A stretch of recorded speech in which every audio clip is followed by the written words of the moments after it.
Kid, don't do it. I'll be back by morning, guys. One Piece brilliantly blends epic battles with humor, weaving them seamlessly into its addictive story. Characters draw on devil fruits, haki, weapons, and martial arts, creating a dynamic and unpredictable power system. Devil fruits evolve through awakening, and advanced haki adds another layer of complexity. These elements make every fight a thrilling wildcard. But not all battles are hard-fought. Some end in crushing defeats, with one side utterly overwhelmed, showcasing the true might of One Piece's strongest warriors. In today's video we gonna talk about the 10 most humiliating defeats in One Piece, so, like the video, and let's get started. Number 10. Burgess vs. Sabo. Too bad, I gotcha!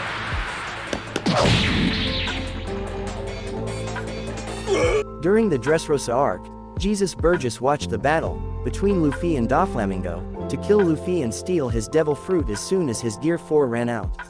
As soon as Luffy used up all of his energy, Burgess made his move. However, Sabo stopped the latter and informed him of his identity as Luffy's brother. Realizing that Sabo was the person he had previously fought to win the Flame fruit, Burgess decided to steal this devil fruit instead of Luffy's. Unfortunately for Burgess, Sabo made easy work of him. As Sabo was leaving, Burgess mocked Ace's memory. He also told Sabo he was useless, as he couldn't save his brother. Having heard enough, Sabo hit Burgess with the Flame fruit's signature technique, the Fire Fist, sending the Blackbeard Pirates officer flying and inflicting severe burns on him.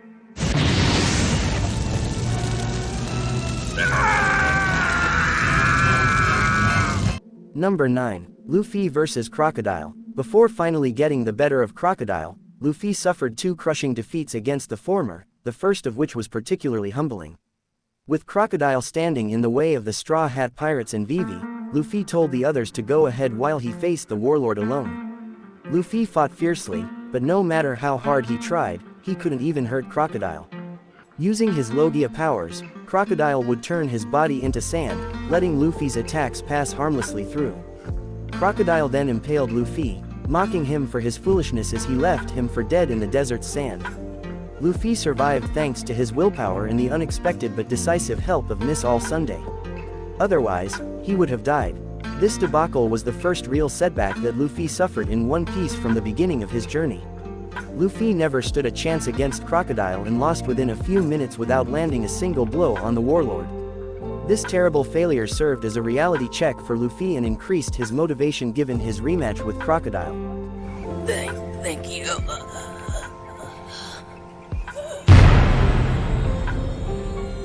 Number 8. Sanji vs. Doflamingo. Cry! You're going down! Sanji's here! When Don Quixote Doflamingo attacked the Thousand Sunny, Sanji appeared out of nowhere and intercepted him. Sanji attempted to hit Doflamingo with his Diable Jayam kicks, but the warlord easily dodged or blocked all of his attacks. He then used his string fruit to wound Sanji.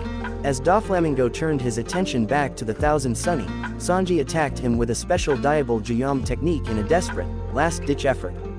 Unconcerned, Doflamingo blocked Sanji's strikes, literally parrying them with his trademark feather coat. A moment later, Doflamingo used his parasite technique to immobilize and take control of Sanji. With Doflamingo about to kill a completely helpless Sanji, Nami and the others freaked out. Thankfully, Trafalgar Law saved Sanji by moving him out of the path of Doflamingo's attack. Sanji's effort was noble and brave, but he couldn't even defend himself, let alone land a single hit on Doflamingo. He came to help the others, and yet ended up being the one who needed help. To add insult to injury, Doflamingo mocked Sanji by calling him strong, before going on to casually defeat him. Damn it. Number 7. Tashigi vs. Law. Trafalgar Law! You've left me no choice! Stop, Tashigi! When some Straw Hats inadvertently exposed Trafalgar Law's schemes in Punk Hazard, the latter was forced to fight against Vice Admiral Smoker. Despite Smoker's orders to the contrary, his subordinate Tashigi tried to attack Law, which turned out to be one of the worst decisions ever made in One Piece. Without blinking an eye, Law used his sword Kikoku to cut Tashigi in half.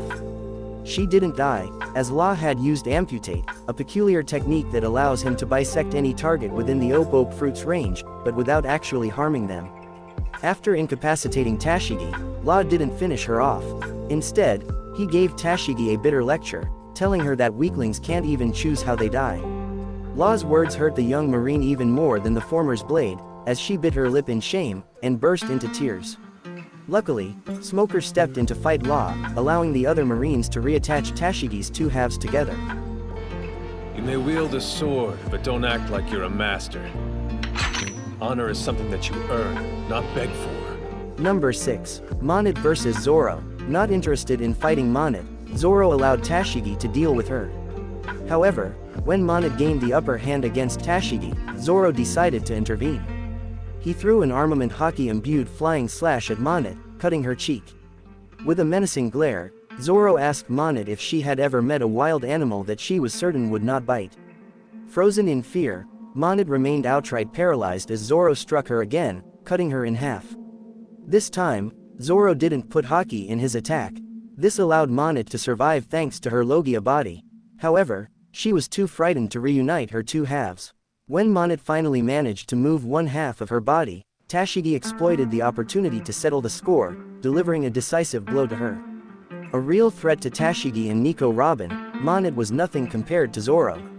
The difference in power was so great that Monet froze in fear when she realized how easily Zoro could have killed her if he wanted to.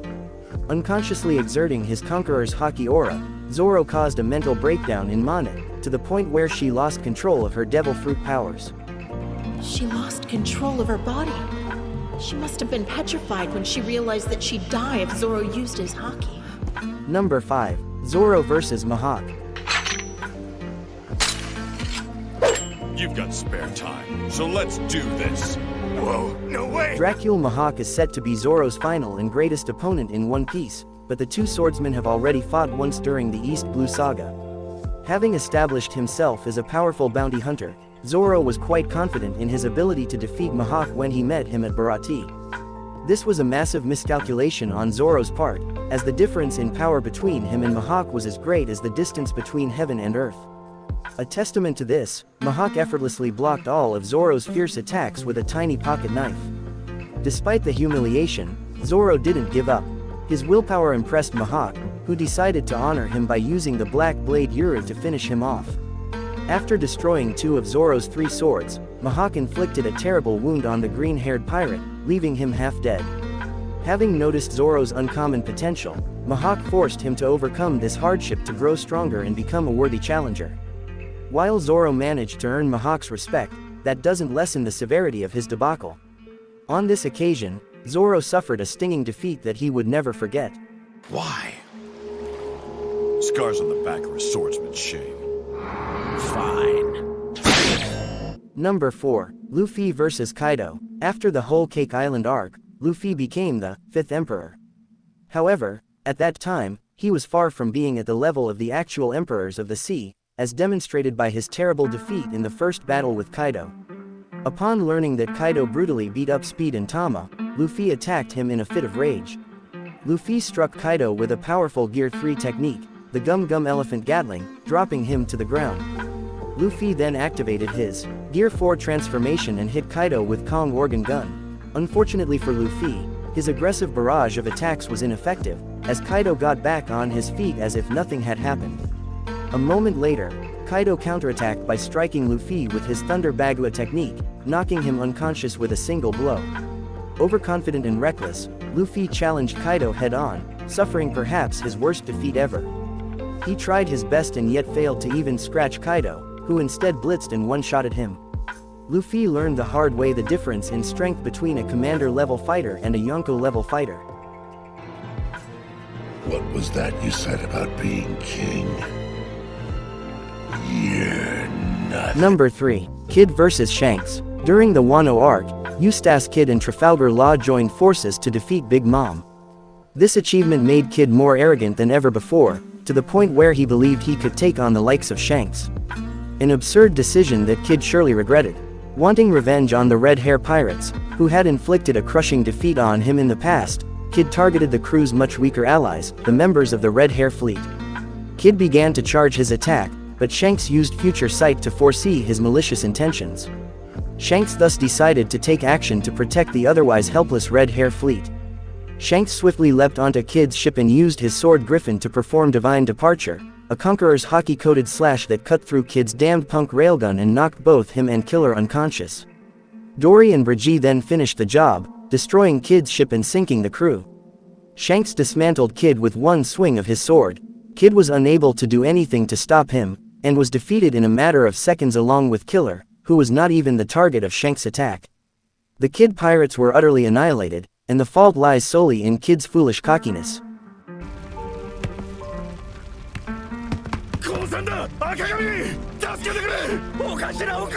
Number 2. Bellamy vs. Luffy. After Bellamy beat up Mont Blanc Cricket and robbed him of his gold, Luffy angrily told him to return what he had stolen. However, Bellamy scornfully refused. Bouncing off the environment to gather energy while simultaneously insulting Luffy and Cricket, Bellamy then charged an all-out attack with the Spring Fruit. As the villain lunged at Luffy, the young pirate struck him with a tremendous punch. Filled with anger, Luffy hit Bellamy with enough force to knock him unconscious, smashing him to the ground.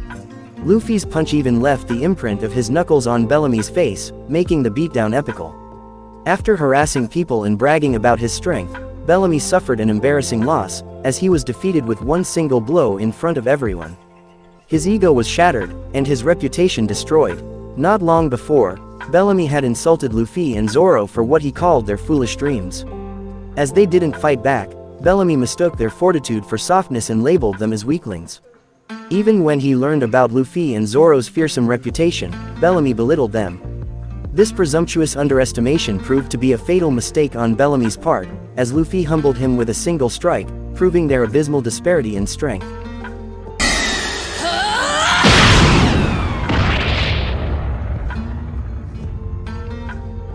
And now anime watchers, you can leave, because next and last point is from the manga. If you don't wanna get spoiled, you can leave, and if you are ready, then, let's move on to the last point for the list, which is number 1. Luchi vs. Zoro. When Luchi targeted Dr. Vegapunk and brutally injured Stussy, Roronoa Zoro took action to stop him. Zoro pushed Luchi back, sending him crashing through the laboratory's wall. Then, the two began to face off. Luchi went all out immediately, using his Zone Awakening, and claimed that he would kill Zoro. However, Luchi soon understood that he would never be able to win against the swordsman. He thus decided to draw out the fight, not realizing that Zoro was the one controlling the duration of the battle. In fact, Zoro instantly defeated Luchi as soon as he really wanted. Luchi tried to hit Zoro with a special Rokushiki technique, but Zoro nonchalantly dodged the attack. He struck Luchi with a hockey-imbued move, inflicting 3 large, deep cuts on his body. This caused Luchi to bleed profusely, tremble, and cough blood. Funnily enough, Zoro named his attack, Leopard Hunt, to mock Luchi's leopard fruit. The very moment that Zoro stopped playing around, he outclassed Luchi with disconcerting ease. Luchi talked big, but Zoro incapacitated him with just one single blow. To do that, Zoro didn't even need to go all out. Had he used Asura or the King of Hell style, Luchi might have died on Egghead.